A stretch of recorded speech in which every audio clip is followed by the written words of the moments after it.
dude, everything has to flow out of knowing him, you know?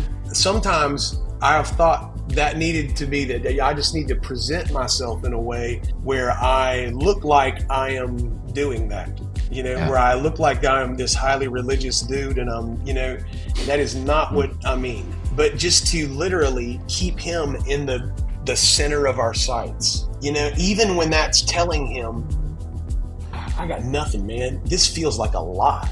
You know what I mean? I've felt him nearer when I was that honest than a bazillion, you know, false hallelujahs, right? You know what I mean? Right.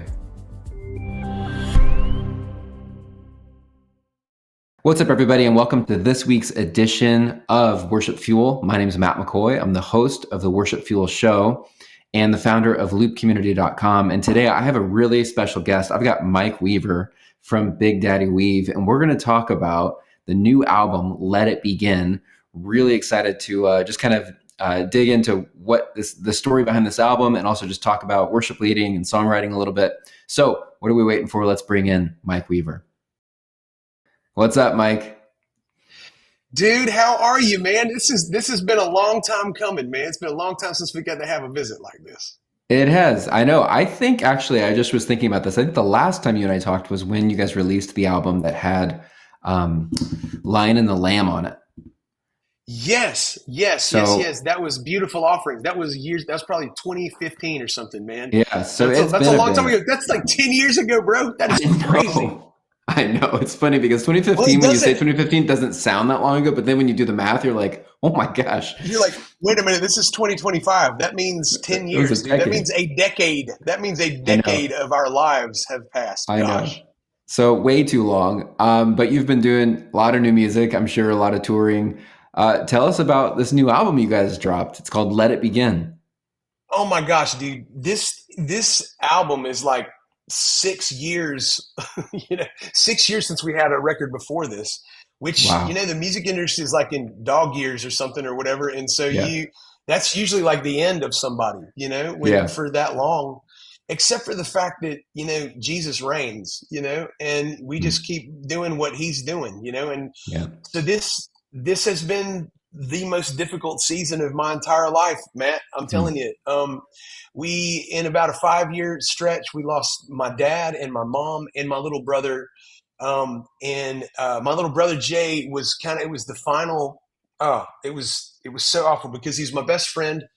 He's the hub in the middle of the wheel, the bass player of Big Daddy Weave, kind of a leader in many ways in our culture of Big Daddy Weave, and had this terrible health struggle, and went to be with Jesus at the beginning of 2022. But this is not only a ministry to us, it also is like our livelihood. And so it's like at some point you got to make a record and you have to write songs and you have to all this stuff. But I got to tell you, I wasn't feeling it. And I was just looking for a way out of this, man. My heart was so broken after Jay had passed. And I mean, I know I'm going to see him again in heaven. I know all that stuff. I literally, I think I can say this. I feel like I have zero doubt about that. I know that I know. But man, it hurts so bad because we had always just done everything in life together, and all of a sudden this important voice, this important presence, all this was gone. And so now it's time to go write songs again. It's time to go encourage people again. That's a pretty awful feeling when your job is to like go encourage people, but it's like you feel like you're not dealing with a lot of hope, at that moment. And so, but we go in to write songs. And so all the songs are coming from this place of grief, dude, And so literally the first writing session got together with, Matthew West and Jeff Pardo, and dude, it was the first time I had tried to write a song since Jay had gone to heaven. And I was like, I don't even know if I can do this. And they just let me talk for an hour, like uninterrupted. And then as I'm talking, like when I finally took a breath, at the end of like an hour, Matthew turns around his phone and just shows me and just goes like, dude, he has 9 song titles written down, and he just goes, dude, this is not like a song, bro. This is a record, because we're going to need some help. So we start sharing, man, all the things that I'm going through and all the things that are in my heart with the greater, songwriting community in Nashville. And then we decide to all get in a house together and just have different duos of songwriters in each room. We're going to chase these songs that I just have, Matthew just Yeah. wrote down on his, and then we came up with some more titles as well. And we're like, just kind of all related to these different facets of grief that I was experiencing. And I literally went from room to room to room with different songwriters trying to chase down these songs. And if it had been about anything other than what it was about, I think it would have been an amazing experience. But I felt like it was killing me, man.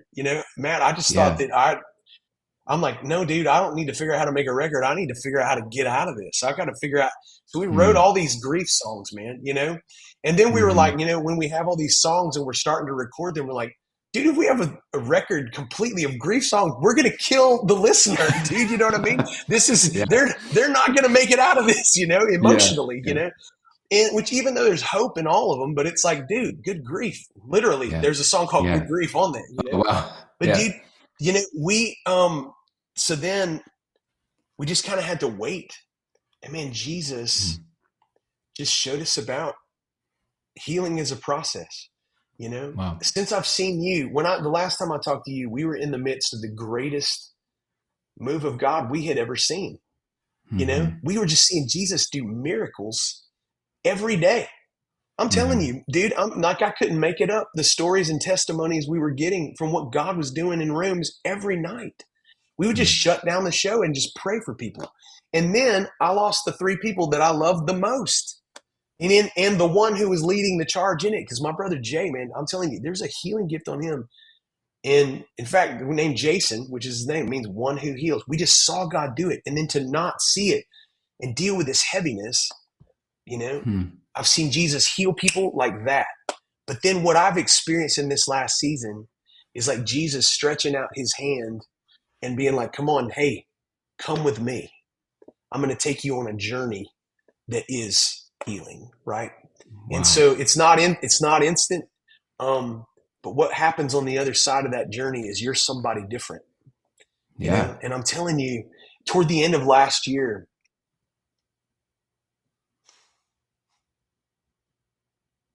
it was as dark as I can remember.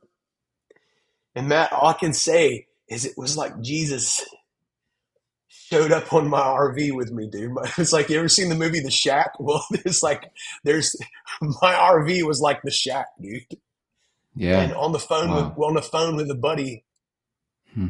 it was like Jesus came on my RV, dude, and he Hmm. gave me a new heart, man. Um, he took out this old black shredded mass that was my broken heart that I was living out of, and Hmm. then he gave me a new heart, man. And then we have some different songs now that are not just about grief. So this record is a trip, man. This record is a journey because Yeah. it has all these heavy elements, but then it also has the other side, man. Yeah. Which is finding healing in His presence, man. Yeah, yeah, So the album, so it's 6 years later. yeah. When did you guys start? How long of a break did you take before you Well, started? really, it was about three. It was about 3 years, and then we started. So Okay. it was like Wow. this is, and so 3 years since we really started the record. So it was like, Wow. um, Yeah. because all this stuff was going on that was pushing back even pursuing the Yeah. record.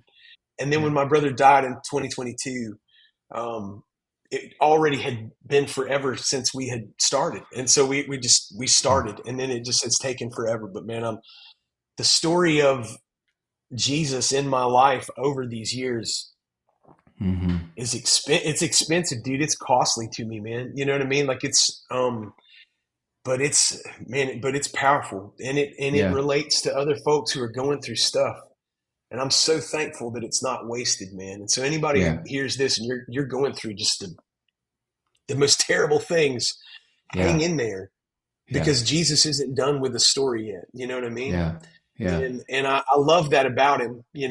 I also hate that about the process, but I love that about him, that it's like he just hangs in there with us. And really this record becomes then just the story of his faithfulness, when I'm telling you, most of those days I wasn't feeling it at all, right? I was feeling the Mm-hmm. opposite. But Yeah. Jesus still carried us through, man. Yeah. Yeah. I'm glad you touch on that because I think there's a lot of worship leaders who feel tied to the paycheck, like they are, like it's their Mm, livelihood, it's their job. They have to lead worship every Sunday, but there's Sundays where they're mm, just like, where they're in seasons where like, I don't want to do this anymore, or I may not even believe this mm, anymore. Like you get in those moments where you're mm. like, oh my gosh, I have to lead worship, but this is the very last thing I want to do or feel like I'm Yes, capable of even doing. And it sounds yes. like you kind of felt some of those. You went through that, and I think a lot of worship leaders On are a going through that. daily basis, dude. Yes. And one Yeah. thing, so after our dad died, Jay would tell me things like that. He would say, you know what, sometimes all we can do is show up, you know? Yeah. And really what Jesus is calling us to do is to show up and get out of the way anyway, right? Yeah. Yeah. And so we would just show up and we would just tell people where we were at and just be like, man, sometimes I just don't even want to be here right now. And other people, it would be shocking to me to see some people's faces because I think Hmm. I don't know that they thought it was okay to say something like that, you know? Right. And there is this religious thing that you try to uphold or whatever, and you're doing your best. You're trying to say the things are the right things to say. That's not the stuff that Jesus is looking from for us. It's like Yeah. he's just looking for us to bring who we are. Really we are just that offering that the little kid brought. He brought his lunchbox, dude. You know what I mean? Yeah. And it's like it's Yeah. definitely not enough, right? It's definitely not Definitely enough. not. Yeah. But he gave it to Jesus though. And so, Yeah. man, there's a lot of days all we had was pain. And so we just gave Jesus Mm. our pain and we just still showed up though. Yeah. And then the beauty is though, when we gave Jesus our pain though, he still showed up. Hmm. And so and by the way, when he shows up is a lot better than when we show up. And so I don't Yeah. know if you've noticed a Yeah. significant difference in that, but there's when Jesus shows up and touches something, you're talking about a whole different ball game. Right. And it's Right. like, that's the thing. So yeah, I know I've got a lot of friends that have been in that same spot, dude, over these last years. I feel like since pandemic on, it's like there's Yeah. just been this gnarly thing. But I sense that something is lifting. I don't know if you can say that in Yeah. a state of the world. It just feels like the Lord is stirring something right now. Yeah. Yeah. And Totally. I'm grateful because I've been the recipient of that too, and I'm in of a brand new heart. And Yeah. I thank Jesus for his faithfulness to me, Yeah. man. Tell me about the album title, Let It Begin. Hmm. Dude, Because I can imagine when I was thinking about you doing this, I'm like, man, first of all, it must have been really hard to do this album without your brother because you've done so so many hard. albums with him. This is the Hmm. first one Hmm. without. You got this, but then you're also coming out of the season of like grief, in the season of grief, and then an Hmm. album title like Let It Begin. Tell us Yeah. about that. There was a night I would make this place when I would share every night about pain. I would make this place literally to plan on having a place to run off and just take an emotional break and just I would just literally have to stop and cry sometimes. Yeah. And one night though, it dawned on me when I came to that part where I was planning to just breathe for a second. I'm like, man, actually, I think I'm okay. Does it not hurt? No, it still hurts a lot. But something Mhm. had changed. Like we were further in the process. Like it was beginning. And so, dude, I get a call Yeah. or a text message from Matt Maher, who I just think is incredible, man. I love those songs, man. We lead his songs, like all these.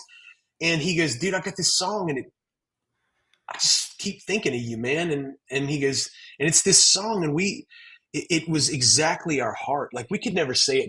He's so great at saying things, man. I could never say it like him, but he starts with for the damage done, for the victories won, for the gift and for the grieving, for letting go and moving on. And I'm like going, who even says this, dude? It's like this theological Dr. Seuss thing going on in like Hmm.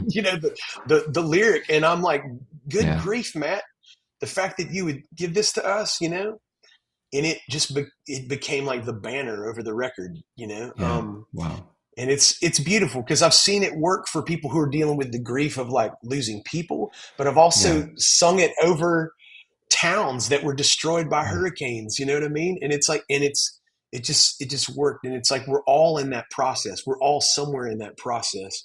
Yeah. I don't know if you get done with the process while we're here, or you just get closer, or what. I don't know, but it Yeah. depends Closer on down what the we're road. talking about. But Yeah. but it's like we've experienced that, and super grateful for that song from Matt Maher. That's special. You've been releasing music and leading worship for a long time now. What Hmm. advice would you tell a younger version of yourself you could go back to like when you first started getting into the music Yeah, industry, and you're doing what you're doing, what would you tell yourself if you could put your arm dude, I'm around like, telling you, yeah, little Mike or whatever. yeah, I would say this, man. I hear this like in the whole like New Yorker voice or whatever. Like, forget about it. It's like there's these things that have nothing to do with mm, what our purpose really is. And it mm, creates this Martha-ness to us. You know what I mean? Where we're running around and we're trying to do all this crap. I heard yeah, Peter Lord say this years ago. He said, wouldn't it be a shame we've been making apple pies all these years only to find out that Jesus don't even like apples? You know what I mean? Like yeah, it's like, dude, everything has to flow out of knowing him, mm, you know? And that does not mean sometimes I have thought that needed to be that I just need to present myself in a way where I look like I am doing that, where yeah, I look like I'm this highly religious dude, and that is not what mm, I mean. But just to literally keep him in the center of our sights. yeah, Um, even when that's telling him, I got nothing, man. This feels like a lie. You know what I mean? I've felt right, him nearer when I was that honest than a bazillion, false hallelujahs, right? You know what I mean? right, right, right, I also have romanced the pain too, though, mm, yeah, and you got to let Jesus be able to call you beyond the stuff that happens to you, yeah, Either way, the solution is it's him, dude. He's a person, dude. He's yeah, not a religious idea. Jesus, literally the person, the man, came and did all the things that we sing about, right? Overcame mm, the great, like he literally did that. But if that means nothing to you, you know what I mean? If that's not the yeah, center of your, yeah, I mean, we got nothing to give people. You know what I mean? yeah, yeah, Because really, it just has to come from the overflow of Him, man. So there's all these things that felt like they needed to take precedent over the main thing, which is just knowing Him, which seems overly simple, but which is His intent, I think. yeah, And dude, I would just say, forget about them. Forget about all mm, these things. What do I look like in it? Forget about it. I've stayed up all night thinking of how stupid it must have looked, how bad it must have been, how you know what I mean? And yeah, Jesus is going like, hey, over here. You know what I mean? It's like, yeah, yeah, apart from just know me, you me, can do nothing. You got nothing, right? So hmm, it's like, and to really yeah, just feel okay to let all that stuff go. What you think people think, what you're trying to live up to, the expectation you have for you, all that, let it, yeah, forget about it. Forget about it, dude. yeah, And then the things of earth will grow strangely dim in the light of his glory and grace, right?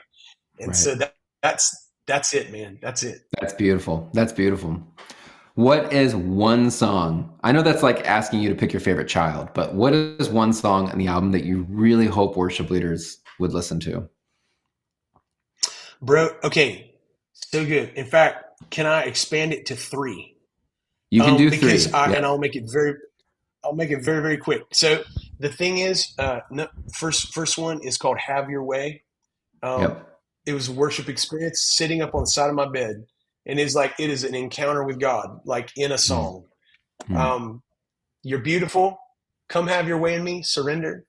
And then it's like, and then I believe you're moving in my life, and then thanking him for it. It's like literally an awesome. experience, like in a worship song. Awesome. It is. I will quickly have the tracks my own self from Loop Community on my Yeah. own little Prime rig. Actually, it's like so Good. great. Love The it. the next thing is a song called Free, which we wrote in Zambia, and dude, it's like literally the picture in my head when we wrote the song was like using the severed head of Goliath as a drum, like beating out a freedom rhythm, like literally on the head of our defeated enemy. Like he's so Wow. defeated, he's a part of the perk section now. It's like there's, Yeah. and like literally this song was born out of that. That one, check that one out because it's super accessible. It's super, Yeah. you can get it from chorus one, you're in, you know what I Yeah. mean? Yeah. And Yeah. then the third one is a song that hurt to write, but I'm so grateful. It's a song called Constantly. Mhm. And man, it is just about the faithfulness of God and his constant Yeah. faithful presence, man. So without breaking any of those down, That's where I Yeah. would point people, especially worship leaders, man, because That's it was awesome. so good to not sing a grief song. You know what I mean? Yeah, totally. That Yep. that it was it. And there's other songs on there that it's like if you need a special song or if you need to think about, you know, Yeah. if you need a room to sit in with some facet of grief, there's lots of those songs. But the Yeah. songs that I love to sing with people are those three that I just named. Yeah. Well, Mike, I'm thankful for you, man. I'm thankful for what you're doing and that you have persevered, that you've stepped into it, and that you've given us these songs. Thank you.